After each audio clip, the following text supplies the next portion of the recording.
아멘. 옆 사람에게 얘기할까요? 기도를 멈추지 맙시다. 기도를 멈추지 맙시다. 네, 아멘.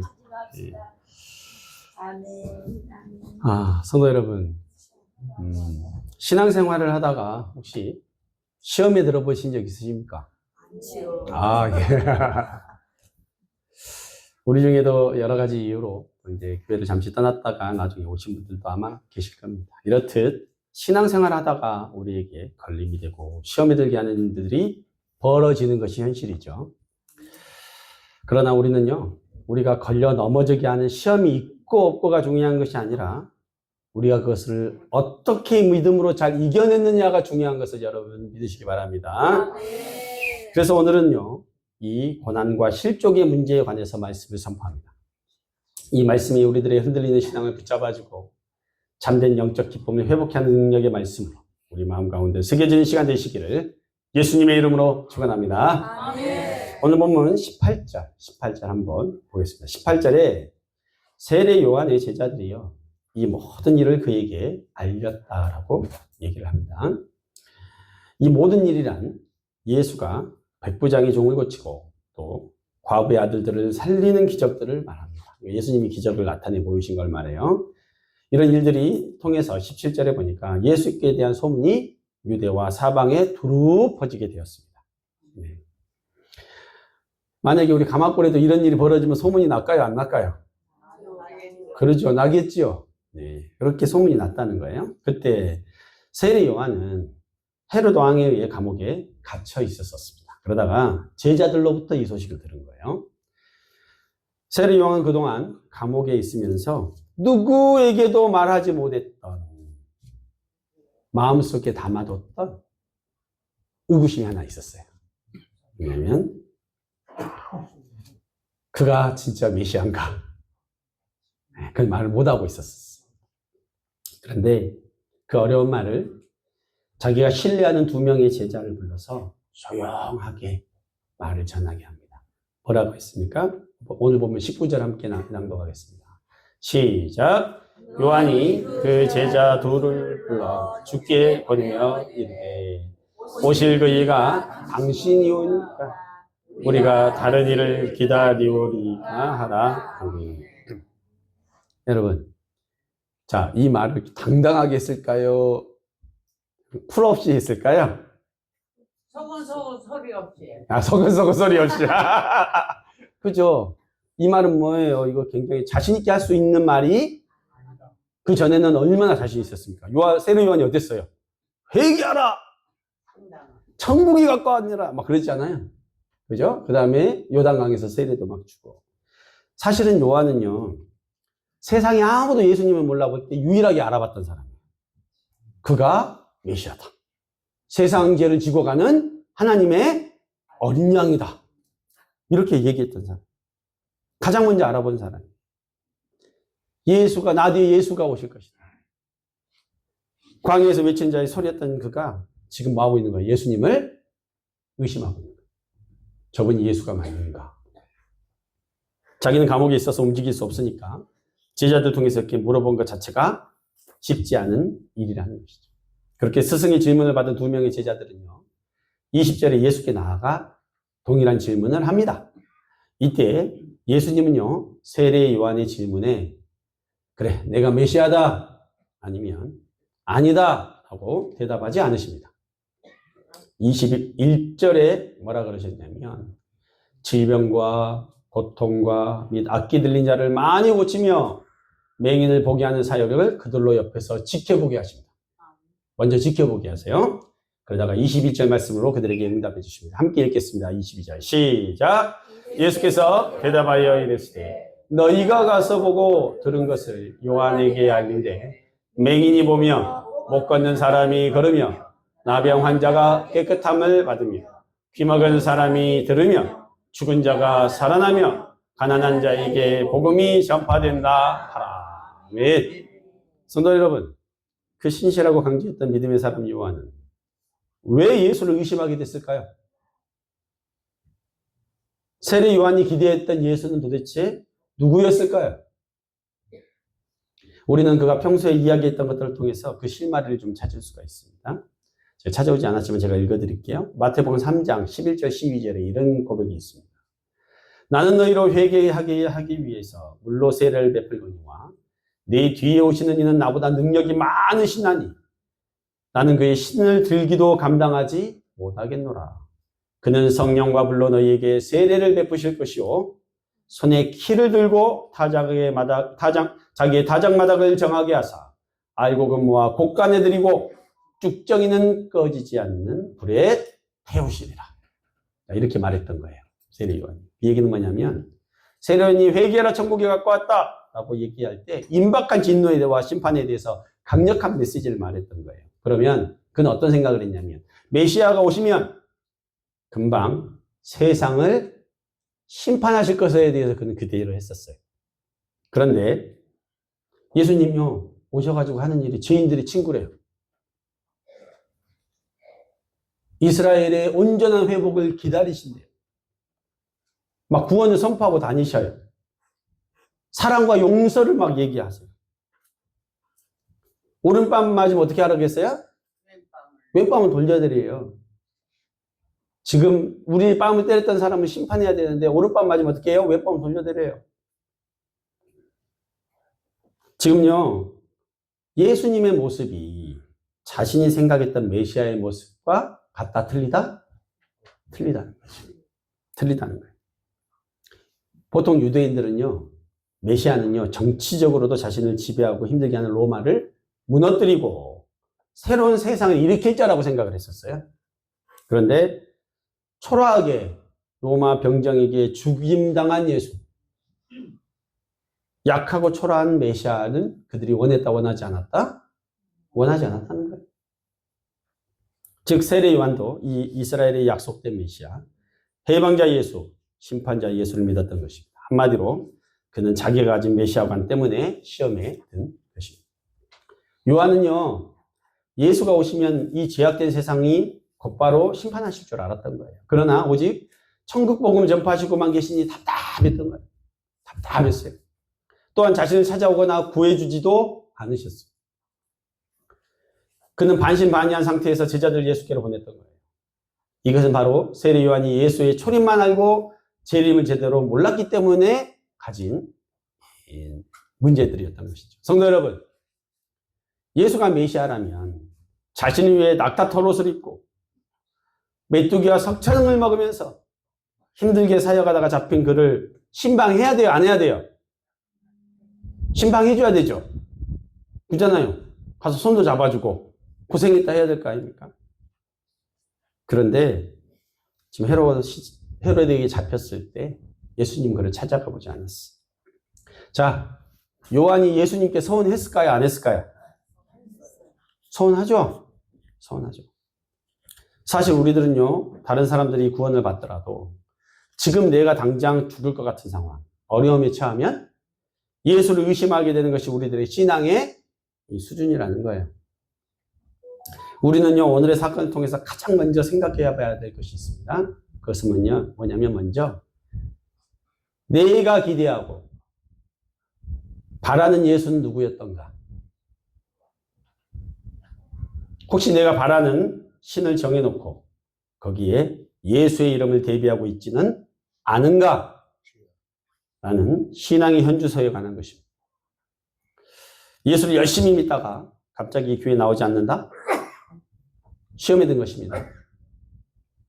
내 자녀에게 건강에 문제가 생기거나 사업에 어려움이 오거나 내가 믿는 하나님에게 실망할 때 시험이 찾아옵니다. 내가 믿었던 건 무엇인가? 나는 보호자로서 하나님을 믿었는가? 아니면 내가 섬겨야 할 왕으로서 예수를 믿고 있는가의 문제라는 것입니다. 그래서 예수님은요, 요한이 물을 때 내가 맞다, 틀리다 하지 않으시고 오늘 보면 21절로 응답을 하신 것입니다. 이 말씀은요, 구약의 이사야 35장과 이사야에서 61장 1, 2절의 말씀을 인용해서 당신이 성경에 예언된 메시아님을 정확하게 알려준 거예요. 정확하게. 이 말씀을 제가 쉽게 해석해 드릴게요. 쉽게. 22절을. 아이고 내가 바빠가지고 너 신경 못 썼다. 다음 주에 내가 시간 내서 찾아갈게. 이 말이 아닙니다. 한마디로 뭐냐면 메시아인 내가 이제 왔으니 너는 걱정하지 말고 거기서 죽어. 이겁니다. 메시아인 내가 왔으니까 이제 넌 거기서 죽어도 돼. 이제 나머지는 누가 하신다는 거예요? 예수가 하신다. 네 운명대로 가라. 너는 너를 반드시 구해주어야 메시아가 아니라는 거예요. 내가 반드시 이 땅에서 복을 누리는 인생을 살아야 하나님이 살아계신다는 증거가 되는 것이 아니라는 의미예요. 세례 요한은요, 결국 감옥에 갇혀 있다가 목이 잘려서 죽었습니다. 그러나 그는 이 땅에서 자기가 전했던 그 메시아가 왔다는 사실, 자기가 틀리지 않았다는 사실, 그것을 분명히 확인하고 그 확실한 증거를 받고 기쁨으로 죽었음을 저는 믿습니다. 신앙이란요, 내가 기대하고 소망하는 것이 이루어지는 것을 말하는 것이 아니에요. 신앙이란요, 하나님이 하신 말씀과 그분의 약속들이 이루어지는 것을 말하는 것입니다. 내가 기대하는 기도의 응답이 반드시 이루어져야 하는 것이 아니라는 거예요. 그래서 누구는요, 왜 이렇게 자녀들이 잘 되고 복 받는데 나는 왜 이렇게 힘들게 살아가는가? 그렇게 생각하면 시험에 들지 말아야 한다는 거예요. 중요한 것은 주기도문의 내용처럼 하나님의 뜻이 하늘에서 이루어진 것 같이 어디에서 이루어진다? 이 땅에서도 이루어진다. 이 땅은 나에게도 이루어진다는 거예요. 하나님의 뜻이. 내 뜻이 이루어지는 것이 아니라 나에게 하나님의 뜻이 이루어진다는 것입니다. 왜 날 안 구해줘요? 왜 나를 이렇게 고통받아야 하나요? 당신이 메시아라면 왜 나를 대변해주거나 도와주지 않으시는가요? 묻고 있는 사람들에게 대한 대답이라는 거예요. 결국 오늘 말씀 23절이 결론입니다. 우리 함께 읽어보겠습니다. 23절 시작. 누구든지 나로 말미암아 실족하지 아니하는 자는 복이 있도다. 여러분, 실족하다라는 말로 번역된 이 단어는요, 스칸달리조라는 단어예요. 유명한 단어입니다. 이것은요, 뜻은 걸림이 되다, 장애물이 되다라는 뜻이에요. 이 단어에서 파생된 현대어가 스캔들이라는 단어예요. 스캔들. 이 스캔들은 유명한 사람들, 정치인들이나 연예인들에게 스캔들이 생기면 어떻게 돼요? 문제가 되잖아요. 그러니까 뭐냐면 잘 나간 사람들을 걸려 넘어지게 하는 문제가 발생한다. 그래서 예수님은요, 우리들에게 실족하지 말라라고 하신 것은요, 너희 현실 문제보다 하나님의 말씀과 그것이 이루어지는 것이 중요하다는 것을 말씀해 주십니다. 내게 은혜가 없으면 메시아도 없다는 그 잘못된 신앙관, 흔들리는 신앙에서 벗어나야 함을 말씀하고 계시는 것입니다. 찬양사역자는요, 찬양사역자 중에 김관호 전도사님이라는 분이 계십니다. 이 간증을 제가 들었었는데요. 이분이 어렸을 때 아버지께서 사업을 하셨답니다. 그렇게 열심히 사업을 하셨는데 1997년 뭐가 일어났죠? IMF. 이때 수많은 중소기업들이 쓰러질 때 이 아버님의 기업도 쓰러졌대요. 그래서 그때 어떤 일이 벌어지냐면 아저씨들이 와가지고 이제 빨간 딱지를 막 다 붙이는 거예요. 그리고 가구들도 다 가져가 버려요. 집은 텅 비어버리고 경매로 넘어가 버렸어요. 그래서 그러나 감사하게도 한 분 도움으로써 반지하 단칸방에 어떻게 살 수 있도록 됐대요. 그래서 누나랑 자기랑 커튼 하나 쳐놓고 이렇게 구분해서 살았대요. 전도사님은요, 집안이 이게 망하고 나니까 너무 힘들고 지독하게 가난한 어린 시절을 보내야 했었대요. 국가 보조금을 받고 학교를 다녔고 급식 도우미를 해서 무상급식을 먹었대요. 교복은 당연히 물려받아서 입었답니다. 자비가 없어서 학교도 걸어 다니는 날들이 많았답니다. 그러던 어느 날 등굣길에 가방을 메고 급하게 나가고 있는데 어머니가 자기를 부르더래요. 아들아, 이렇게 부르더래요.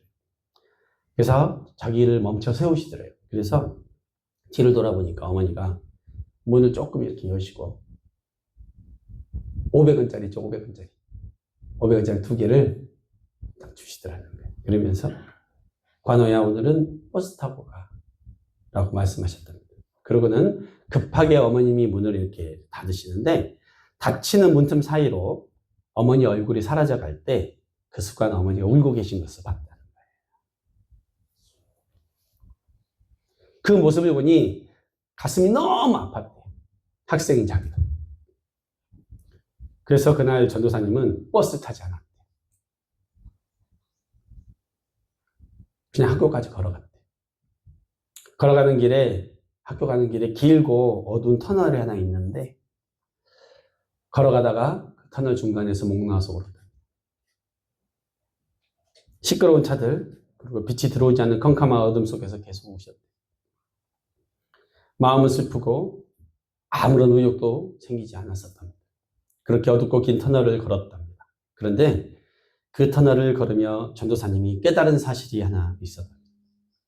아무리 터널이 넓고 어둡고 길어도 걷고 또 걷다 보면 그 끝에는 항상 빛이 기다리고 반드시 그 빛을 만나게 된다는 사실이라는 거예요. 그는 고백하기를 저는 매일매일 그 빛을 만났습니다. 그리고 지금에 와서 더 깊이 깨달을 수 있었던 사실은 그 빛이 저에게 말해주었던 하나의 비밀이 있었다는 거예요.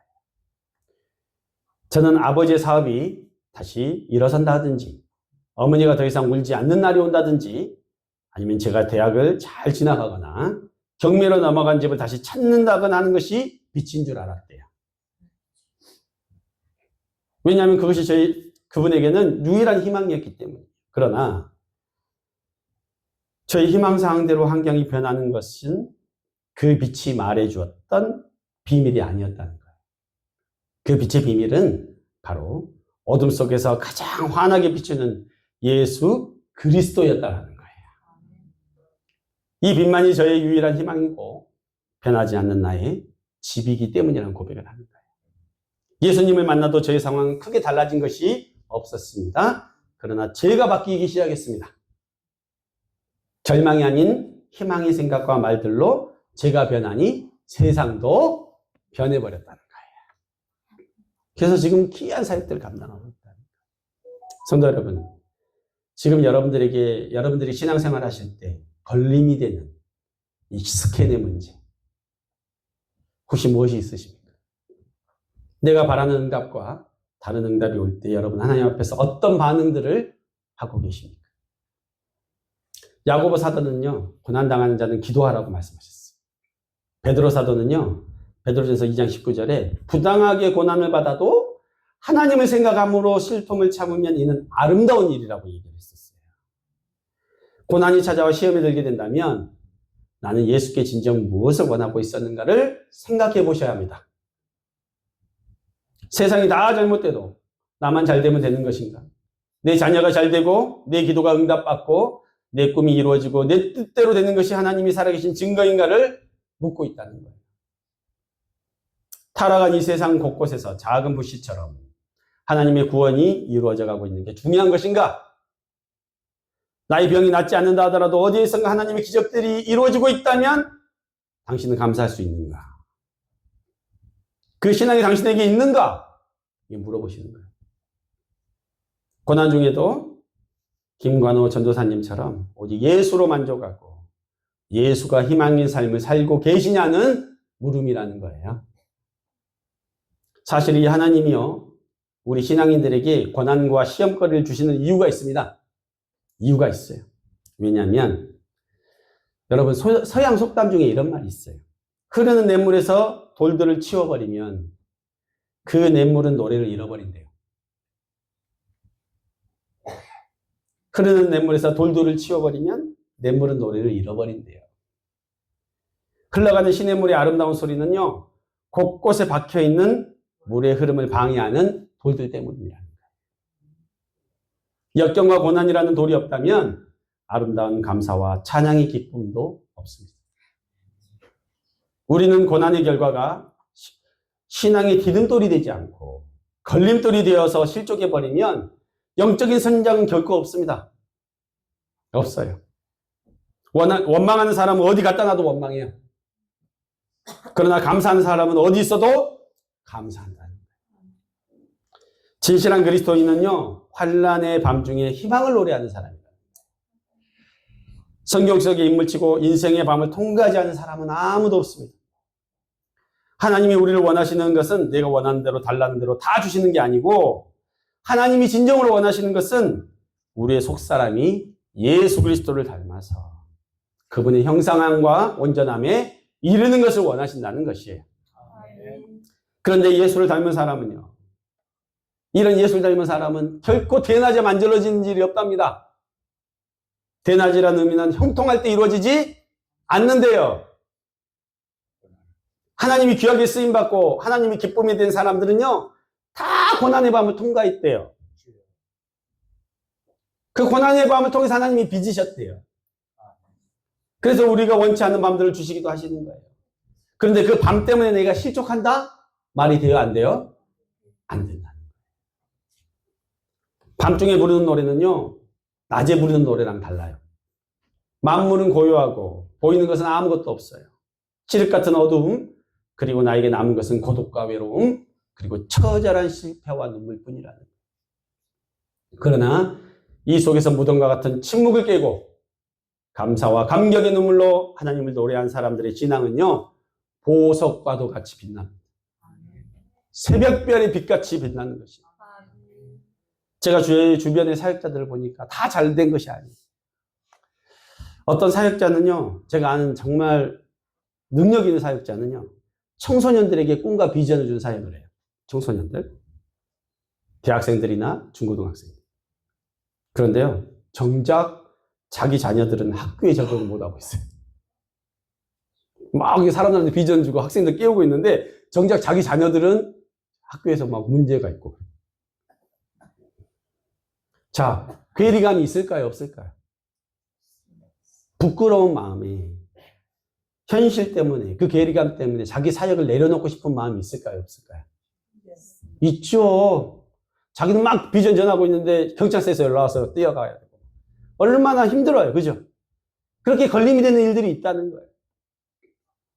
또 제 지인 목사님의 아버님이 뭐냐면 경기도 성남에서 교회 개척을 하셨는데 어렵지만 신실하게 사역을 감당하셨는데요. 큰아들이 학교에서 문제아가 되어버렸어요. 학교에서 퇴학당하고 집에 있었는데 고등학교 나이인데 저녁에 보니까 교회 차를 몰래 몰고 나가버려요. 그리고 나가서 사고를 당해버리는 거예요. 그 집에 들어오는 거예요. 나중에 알았더니 문제가 커져버리잖아요. 그죠? 그런데 이것만이 문제가 아니라 큰아들, 작은딸 있었는데 작은 딸은요, 성남 그 동네에서 사역하는데 그 사역지에서 초등학교 5학년 때 그 마을, 그 동네 사람한테 성폭행을 당해버려요. 사역자지만 부모로서 얼마나 가슴이 찢어졌겠어요. 그죠? 그 동네에서 사역하고 싶었을까요? 하지 않고 싶었을까요? 안 하고 싶지. 다 내려놓고 싶죠. 이 모든 것들이 사역자로 부르심을 입은 우리에게도 커다란 시험을 주는 일들이라는 거예요. 신앙생활 하면서도 성도 여러분들만 어려움이 있는 게 아니고 세례 요한처럼 사역자인 우리들에게도 이와 같은 걸림돌, 시험거리, 스캔들, 달리조가 있다는 거예요. 그러나 이 예배 자리에 계신 저와 여러분이 반드시 기억해야 될 것이 있습니다. 우리는 실패할수록, 면목이 없을수록 더 하나님 앞에 나오셔야 한다는 것입니다. 아멘. 우리는 언제 주님 앞에 갈지 모르는 인생인데 하나님, 저 그때 너무 힘들어서 주님 떠났어요. 이유가 돼요? 안 돼요? 안 돼요. 안 돼요. 그때 교회에서 그 사람 때문에 상처받아서 떠났어요. 십자가를 지신 예수님 앞에 부끄러운 고백이라는 거예요. 제가 사업의 어려움으로 힘들 때 주님 안 계셨잖아요. 아닙니다. 하나님이 늘 함께 하셨어요. 우리가 너무나 확실히 알아야 될 것 한 가지 사실은요. 세례 요한도 똑같이 우리와 같이 시험에 들었지만 결국 소망과 기쁨으로 죽음을 맞이할 수 있었던 이유가 있었다는 거예요. 그게 뭐예요? 그는요. 실패 가운데서 부끄러웠지만 그 부끄러움을 무릅쓰고 예수님한테 물었다는 거예요. 물었다는 거예요.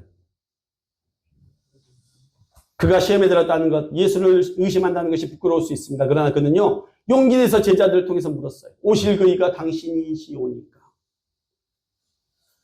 이 말은요, 예수님 제가 믿음이 흔들립니다. 이 뜻이에요. 제가 시험에 들었습니다. 그 고백인 거예요. 성도 여러분, 힘들 때 하나님께 정직히 나아가십시오. 기도로 물으십시오. 답을 찾기까지 떠나지 마시고 구하십시오. 하나님은 반드시 우리가 알 수 있는 방법으로 응답하실 것입니다. 지난 목요일 6월 6일이죠. 오후에 여러분들이 다 아시는 브랜드를 만드신 정말 귀한 사업가 한 분이 감옥골로 저를 찾아오셨어요. 이분이 최근에 사업을 시작하셨는데 잘 안 되시는 어려움이 있으셔서 도대체 뭐가 문제일까 고민하시다가 저를 찾아와 상담도 하시고 기도도 받고 가셨어요. 그날 그분을 위해 함께 기도해 줄 때 하나님께서 마음에 3일 금식해야 된다는 마음을 주셔가지고 제가 그렇게 그 마음을 전달해 드렸어요. 그런데 이분이요, 만약 3일을 금식하면 내 사업이 잘 풀리겠지? 라고 생각하시면 금식을 잘못한 거예요. 금식을 통해 해결해야 될 걸림돌은요, 내가 하나님께로 참되게 나오지 못하게 하고 세상의 성공을 통해서 자기 욕심을 차렸던 것들을 내려놓으라는 거예요. 그래야 실패를 해도 주님을 떠나지 않습니다. 지금 실패해도 나중에는 반드시 하나님이 당신의 때, 당신의 방법으로 갚아주실 것을 경험할 수가 있다는 거예요. 내가 사업의 어려움 때문에 3일 금식했는데 하나님이 당장 해결해 주시면 금식에서 해결이 됐나 보다라고 착각할 수 있어요. 또한 문제가 해결이 안 되면 하나님을 믿어도 복을 누리지 못하겠구나. 하나님 믿어도 소용없네. 이런 생각을 할 수 있다는 거예요. 잘못된 판단을 하게 된다는 거예요. 그런 사람들이 결국 예수님을 떠나게 된다는 거예요. 그러나 성도 여러분, 누구든지 예수로 말미암아 실족하지 아니하는 자는 복이 있습니다.